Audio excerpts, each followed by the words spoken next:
Hey everybody, welcome to our channel Living in Richmond, Virginia, where we show you exactly what it's like to live, work, eat, and play right here in RVA. If you're curious what Richmond traffic is like, you're definitely in the right place, and this is the video for you. I'm going to cover all the major highways around Richmond, and I've got maps, actual road footage, and even the average speed traveled all during the morning rush hour. Now, a video about traffic won't be as pretty as our videos about neighborhoods, but I'm at least do my best to make this as visually entertaining for you as possible. If this is your first time to our channel, welcome. I'm Taylor Jefferson, and my wife Sarah and I own and operate Jefferson Grove Real Estate. We've helped tons of families relocate to Richmond, and if you're thinking about doing the same, be sure to download our free Richmond Relocation Guide. It's full of useful information all about Richmond and the surrounding areas. The link is in the comments below and on our banner image. If you haven't done so already, you have to subscribe to our channel, because every week we'll be posting new videos all about living in Richmond, and we've got some awesome ones coming up for you soon. Now, with all that being said, let's dive into today's video.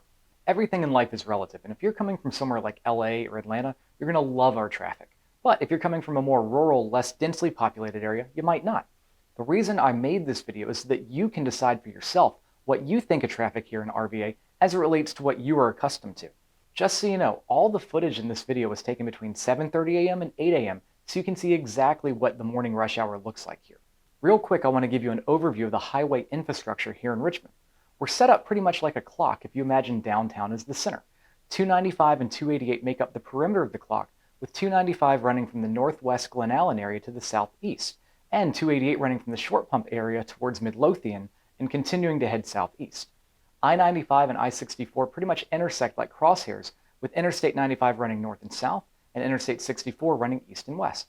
The other major highway systems are Highway 76, which is the toll road that runs diagonal from the middle of 288 to downtown Richmond. And last is Interstate 195, also called the Downtown Expressway, which connects most of these highways together and runs along the downtown area. So I'm going to start with the worst offender, which is Interstate 95. We'll start with traveling from Highway 64 and taking 95 north towards 295. This 5.6 mile stretch of 95 is the least painful route taken, with less traffic than the next sections and an average speed of 61 miles per hour. The worst part of this leg of the trip was at the beginning while merging onto 95 from the 64 interchange.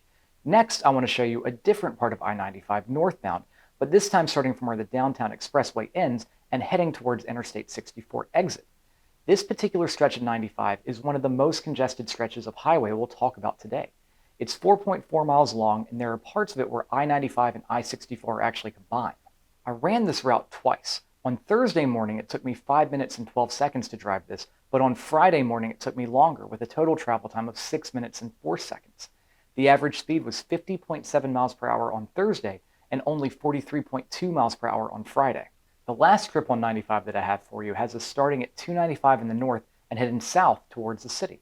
I ran a 5.3 mile stretch, and it took me 8 minutes and 10 seconds with an average speed of only 38.9 miles per hour, which was the slowest average speed in all of this video. The moral of the story is the closer to the city you are on I-95, the worse traffic will be. The next major traffic offender that you'll experience is Highway 64. So our first trip takes us from the Short Pump area all the way to the 95, 64, 195 interchange. Traveling east on this section of 64 is worse than traveling west. For starters, there's just more traffic headed into the city along this highway versus out of the city. On top of that, in the mornings, the sun is directly in your eyes, which doesn't help traffic to move faster. The points of congestion along this route are the 3 exit/entrances to the highway for Short Pump, Gaskins Road, and for Parham Road, and they're right after the other. Once you get past that, it isn't bad again until you get to the 95, 64, 195 interchange. Overall, I traveled 11.1 miles in 11 minutes and 12 seconds with an average speed of 59.5 miles per hour.